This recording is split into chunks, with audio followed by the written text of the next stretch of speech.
Bonjour à tous. Voilà 39 jours que nous sommes confinés à Dinard comme ailleurs. C'est une épreuve, mais elle est nécessaire pour notre santé à tous. Le 11 mai a été donné comme une date probable du début du déconfinement. Ce qui ne veut pas dire la fin totale du confinement actuellement. Il va encore durer 17 jours, englobant 2 week-ends traditionnellement de fête, de commémoration. Le 1er mai et le 8 mai. Pas de vente à la sauvette du muguet dans les rues et cérémonie patriotique très limitée en discussion actuellement. Mais on voit bien que depuis l'annonce du président, la prise de conscience des difficultés qui vont surgir dans tous les domaines est générale.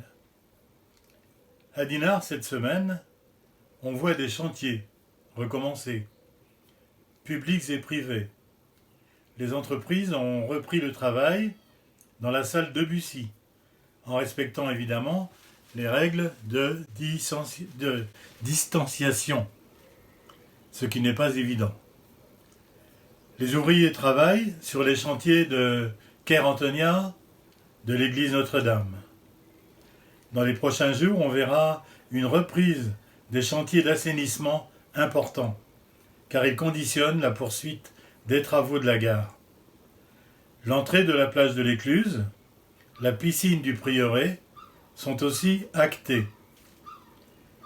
C'est très compliqué pour les entreprises, les chefs de chantier, de satisfaire aux normes de protection maximum des ouvriers et d'assurer la continuité économique.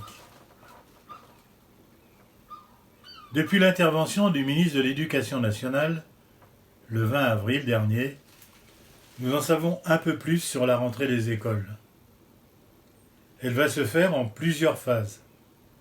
À partir du 11 mai, les classes charnières, grande section de maternelle, CP, CM2, pour ce qui concerne la ville de Dinard. Pour l'instant, nos enfants sont encore en vacances de printemps. Lundi prochain, ils rentrent, si l'on peut dire, pour 15 jours encore de confinement et d'école à distance. Nous avons donc 15 jours pour nous préparer. J'ai demandé au directeur général et à notre nouvelle directrice générale adjointe de réunir avec moi, sans doute en visioconférence, les directeurs et directrices, des représentants de parents, des élus et les services concernés. Adapter la pédagogie à ces circonstances est l'affaire des professeurs. La ville, elle, doit veiller à la santé des enfants, des enseignants et de son propre personnel.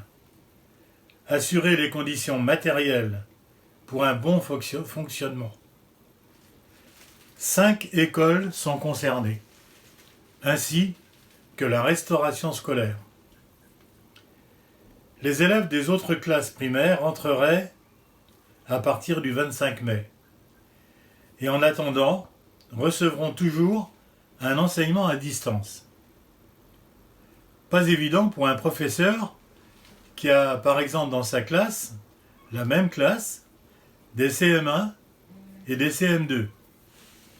Cette rentrée risque d'être un beau casse-tête, mais il faut bien aussi que les parents puissent retourner au travail.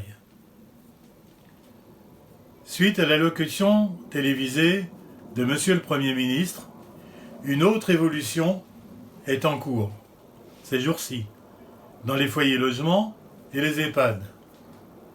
Pouvoir autoriser les familles à voir leurs parents dans cet établissement.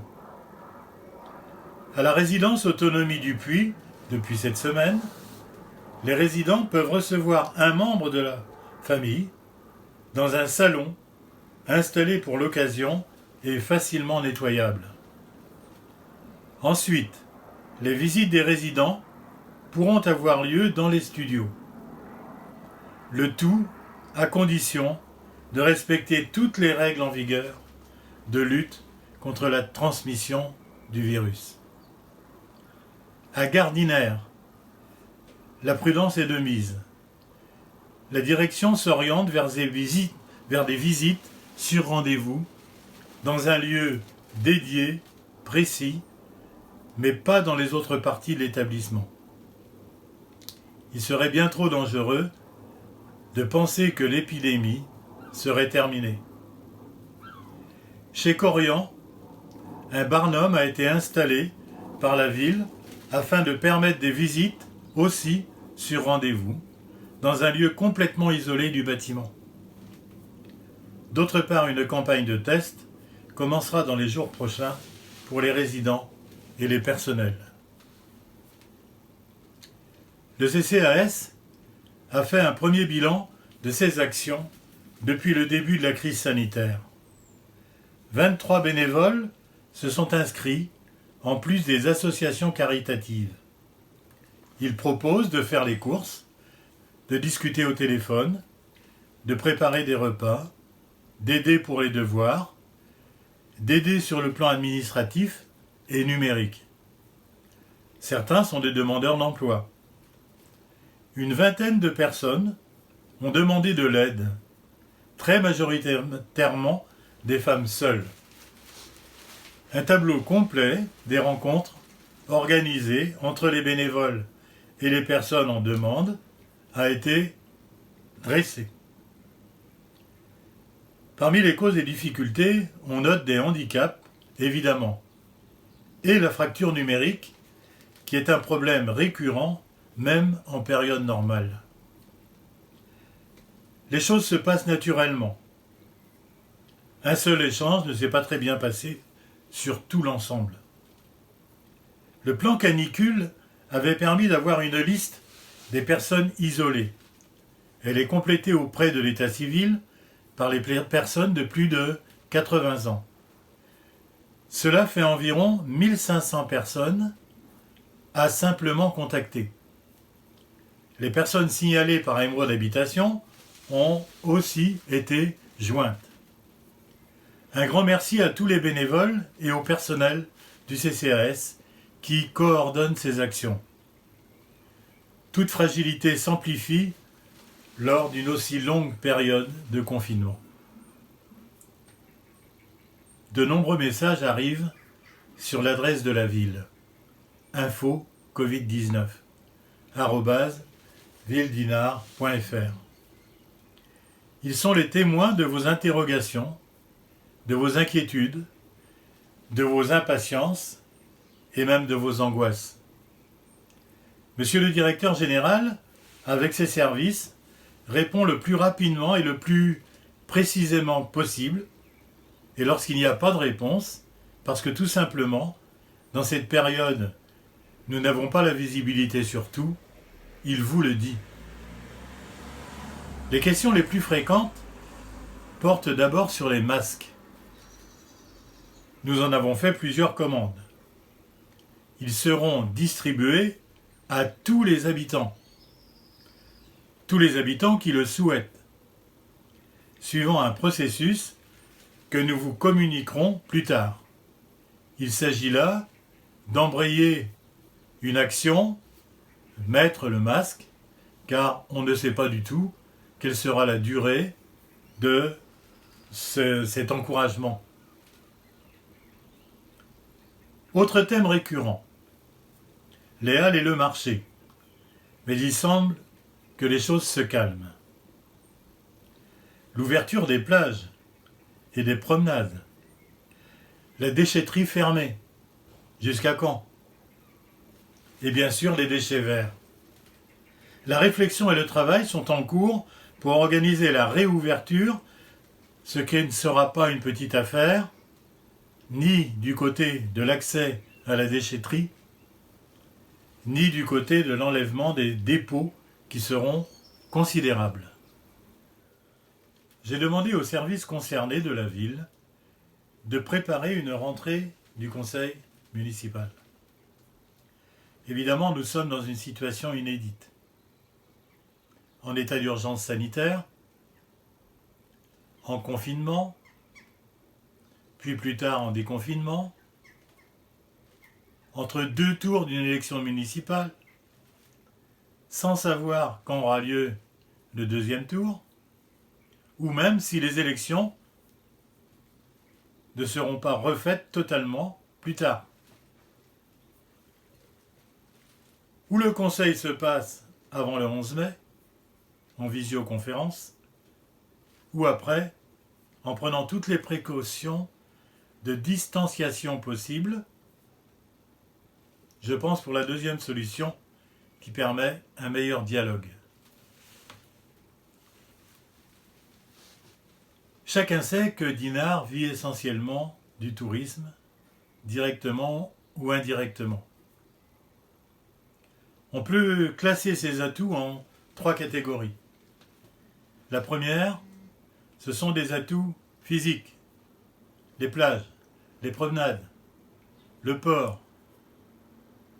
La deuxième, une richesse considérable en entreprises liées au tourisme, restaurants, bars, hôtels, commerces et entreprises artisanales. La troisième, une animation variée de tous les niveaux qui fait sa réputation aujourd'hui. Tous ces événements culturels et sportifs sont terriblement impactés par la crise sanitaire. Tous les jours, on apprend la suppression de tel ou tel festival ou exposition. Sternberg, la ville jumelée de Dinard, vient de supprimer toutes ses animations jusqu'au 31 août. Même la célèbre fête de la bière de Munich, l'Oktoberfest, est annulée pour cette année. À Dinard, nous avons dû nous résoudre à supprimer ou reporter un certain nombre d'événements en mai et juin. Les décisions maintenant affectent le mois de juillet. Les opéras d'été ne pourront pas avoir lieu, en accord avec les organisateurs. La suppression du feu d'artifice de juillet s'impose. Nous avançons avec beaucoup de prudence sur la suite. Vous avez pu lire dans la presse que Mme Mars attend le mois de juin pour prendre la décision de maintenir ou pas le CSI.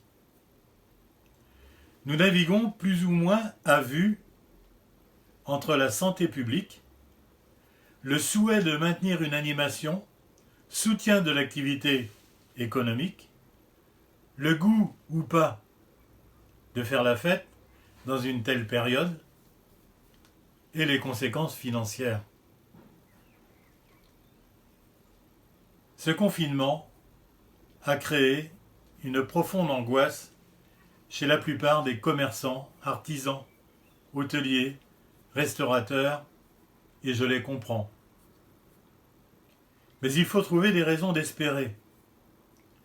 Toutes les enquêtes montrent que les Français auront tendance à passer leurs vacances en France cette année. La saison 2019 a laissé un souvenir ensoleillé. La Bretagne est une des régions les moins touchées par le virus, pour l'instant. Et puis surtout, après un si long confinement, parions que les gens auront besoin du bon air de chez nous. La clé est dans le déconfinement. Le moment où nous serons capables de libérer ensemble les plages, les promenades, les hôtels, les restaurants et les bars. Les uns ne vont pas sans les autres dans l'économie locale. Il faudra du courage et de la discipline pour garder les bonnes habitudes de protection. Et une entente doit se réaliser sur toute la côte d'Émeraude.